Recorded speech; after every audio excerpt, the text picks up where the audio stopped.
तो चलिए सीधे इस ऐतिहासिक गाथा की गहराई में चलते हैं। आज हम बात करेंगे कि कैसे एक अकेले और हाशिए पर रहे विद्वान ने अपनी शानदार रणनीति और कूटनीति के दम पर पहले एकीकृत भारतीय साम्राज्य का निर्माण कर दिया। इस विश्लेषण में हम इतिहास के उस पन्ने को पलटेंगे जो वाकई हैरान कर देने वाला है, और इसके कुछ ऐसे पहलू हैं जो आज भी रोंगटे खड़े कर देते हैं। जरा सोचिए, क्या कोई एक आम इंसान बिना किसी सेना के पूरी दुनिया का नक्शा बदल सकता है? ये सवाल हमें सीधे 2300 साल पीछे ले जाता है। मगध की उस धरती पर जो उस समय अराजकता और छोटे राजाओं की आपसी दुश्मनी से पूरी तरह त्रस्त थी, एक ऐसी सिनेमाई यात्रा पर जहां एक ऐसे दिमाग का उदय होता है जिसकी बराबरी इतिहास में आज तक कोई नहीं कर पाया।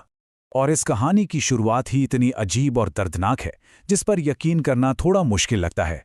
ये बात है हमारे नायक के जन्म की, जहां सत्ता के अहंकार को रोकने के लिए शुरुआत में ही एक बहुत बड़ी कीमत चुकाई गई।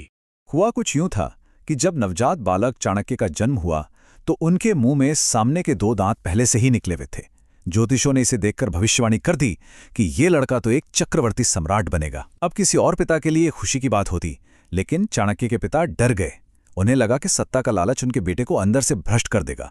इसलिए एक बेहद कठोर और रोंगटे खड़े कर देने वाला कदम उठाते हुए पिता ने एक पत्थर से अपने ही नवजात बेटे के सामने के दोनों दांत तोड़ दिए। क्यों?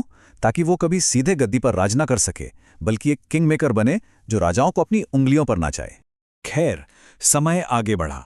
उस समय खंडित भारत के सामने एक ऐसा दोहरा संकट खड़ा था जिसे देखकर लगता था कि अब विनाश पक्का है। इसे आप यूं समझ लीजिए कि एक तरफ कुआं था और दूसरी तरफ खाई। देश के भीतर राजा धनानंद का एक सड़ता हुआ, क्रूर और अहंकारी शासन चल रहा था, और सीमाओं पर सिकंदर की वो अजेय सेना खड़ी थी जिसने पूरी दुनिया को रौंद दिया था। ऐसे में तक्षशिला के इस आचार्य से रहा नहीं गया। राष्ट्र प्रेम से प्रेरित होकर वे सीधे राजा धनानंद को सिकंदर के खतरे की चेतावनी देने पहुंच गए। लेकिन यहीं से चीजें एकदम व्यक्तिगत हो गई। धनानंद ने चेतावनी सुनने के बजाय चाणक्य के सांवले रंग और उनके दुबले पतले शरीर का दरबार में भयंकर मजाक उड़ाया। बात इतनी बढ़ गई कि उन्हें लात मारकर दरबार से बाहर फेंकवा दिया गया। इस हाथापाई में चाणक्य की शिखा यानी उनकी चोटी खुल गई, और बस उसी पल उस निहत्थे ब्राह्मण ने दुनिया के सबसे अमीर राजा को इतिहास का सबसे बड़ा मृत्युदंड सुना दिया। उन्होंने कसम खाई कि जब तक इस घमंडी वंश को जलाकर राख नहीं कर दूंगा, ये शिखा ऐसे ही खुली रहेगी। लेकिन देखिए, सिर्फ कसम खाने से तो कुछ नहीं होता ना। सामने दुनिया के सबसे खतरनाक दुश्मन थे। तो चाणक्य ने चंद्रगुप्त नाम के एक निडर लड़के को खरीदा और उसे धीरे धीरे जहर देकर प्रशिक्षित करना शुरू किया। लेकिन पहला मिशन था बिना किसी सेना के सिकंदर को रोकना। यहीं पर चाणक्य ने वो किया जिसे आज हम साइकोलॉजिकल वॉरफेयर या मनोवैज्ञानिक युद्ध कहते हैं। बिना हथियार उठाए दुश्मन के दिमाग से खेलना। उन्होंने जासूसों से अफवाहें फैलाईं कि भारत के देवता यूनानियों से नाराज हैं। पानी के स्रोतों में धीमा जहर मिला दिया गया, जिससे यूनानी सैनिकों के शरीर पर अचानक दाने निकलने लगे और मौतें होने लगी। रात में डरावनी आवाजें निकाली जाती। और तो और नंदवंश के खूंखार हाथियों की ऐसी भयानक कहानियां फैलाई गईं कि कभी मौत से न डरने वाली यूनानी सेना खौफ से कांप उठी। और इसका नतीजा 326 ईसा पूर्व आते आते ये खौफ इस कदर बढ़ गया कि सिकंदर की सेना ने आगे बढ़ने से साफ इनकार कर दिया। सोचिए, महान सिकंदर को एक भी तीर चलाए बिना भारी मन से वापस लौटना पड़ा। ये पूरी तरह से एक अकेले विद्वान की बुद्धि और कूटनीति की जीत थी।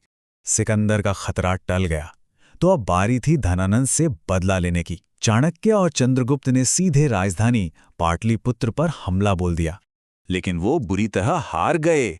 उन्हें जान बचाकर जंगल में छिपना पड़ा। तभी वहां एक बड़ा ही दिलचस्प वाकया हुआ। चाणक्य ने सुना कि एक बूढ़ी औरत अपने बच्चे को डांट रही है क्योंकि बच्चा गर्म खिचड़ी को बीच से खाकर अपनी उंगलियां जला बैठा था। औरत ने कहा, खिचड़ी हमेशा ठंडे किनारों से खानी चाहिए। यह सुनते ही चाणक्य के दिमाग की बत्ती जल गई। उन्हें समझ आ गया कि सीधे सेंटर या राजधानी पर हमला करना बेवकूफ़ी थी। उन्हें पहले ठंडे किनारों यानी सीमावर्ती क्षेत्रों को जीतना होगा। और इन किनारों को व्यवस्थित रूप से तोड़ने के लिए चाणक्य ने अपना एक बेहद गुप्त और घातक हथियार निकाला, विष कन्याएं। ये वो अनाथ लड़कियां थीं जिन्हें बचपन से ही खाने में थोड़ा थोड़ा जहर देकर पाला गया था। जब तक वो बड़ी हुईं, उनका शरीर, उनका पसीना, यहाँ तक कि उनका चुंबन भी एक अदृश्य और जानलेवा हथियार बन चुका था। इन विषकन्याओं ने खूबसूरती के जाल में फंसाकर दुश्मन के एक से बढ़कर एक सेनापतियों को मौत की नींद सुला दिया। महीनों तक शहर की जबरदस्त घेराबंदी करने और अंदर खौफ फैलाने के बाद आखिरकार वो दिन आ ही गया। अहंकारी धनानंद को घुटने टेकने पड़े और वो एक भिखारी बन गया। वर्षों का अपमान, वो दरबार से फेंका जाना, सब कुछ पूरा हो चुका था। चाणक्य ने आखिरकार उसी सिंहासन के सामने अपनी शिखा बांधी और चंद्रगुप्त को मगध की गद्दी पर बैठाया। पर बात यहीं खत्म नहीं होती। साम्राज्य मिल तो गया, लेकिन असली कूटनीति तो अब शुरू होनी थी कि इसे संभाला कैसे जाए।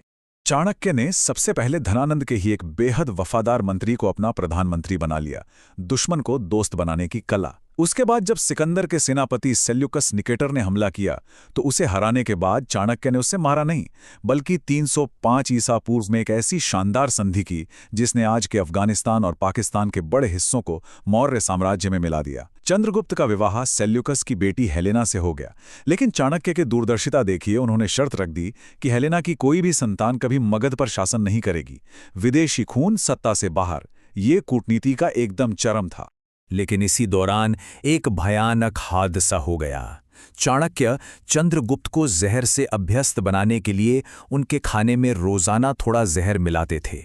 एक दिन वो खाना गलती से गर्भवती रानी दुर्धरा ने खा लिया। जहर बहुत तेजी से फैलने लगा।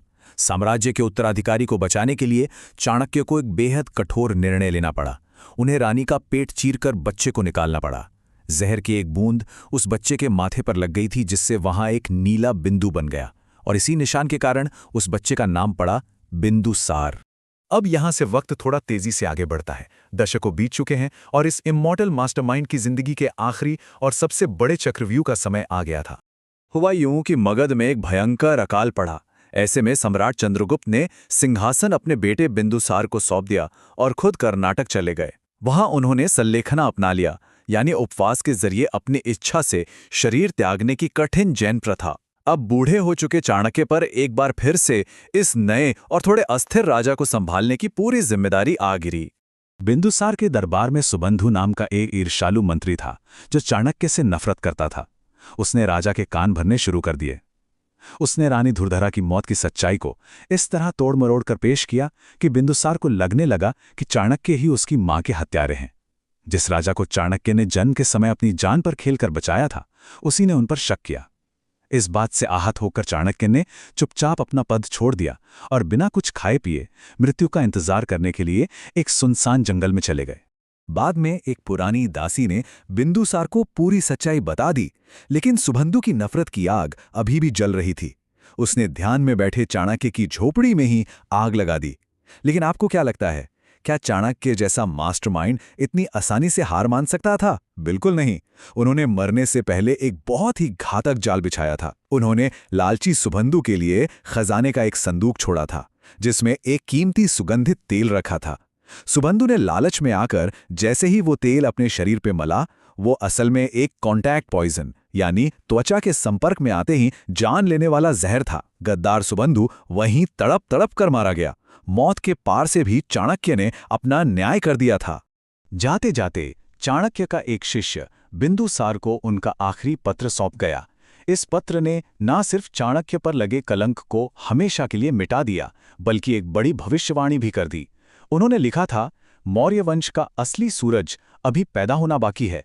और जानते हैं वो बच्चा कौन था जिसकी ओर चाणक्य ने इशारा किया था? वो और कोई नहीं बल्कि उग्र और निडर सम्राट अशोक थे। तो इस पूरे सफर के अंत में हमारे सामने एक बहुत गहरा सवाल खड़ा होता है। क्या किसी इंसान का रंग रूप, उसकी गरीबी या उसका अतीत ये तय करता है कि वो जीवन में क्या हासिल करेगा? इतिहास का ये सांवला और निहत्था ब्राह्मण ये साबित करता है कि एक केंद्रित और तेज बुद्धि ही दुनिया का सबसे बड़ा हथियार है। 2300 साल बीत जाने के बाद भी एक अकेले विद्वान का वो दिमाग राजनीतिक रणनीति और अखंड भारत के विचार की सबसे मजबूत नींव बना हुआ है। इसी विचार के साथ हम आज के इस विश्लेषण को यहीं समाप्त करते हैं। इस पर जरूर सोचिएगा।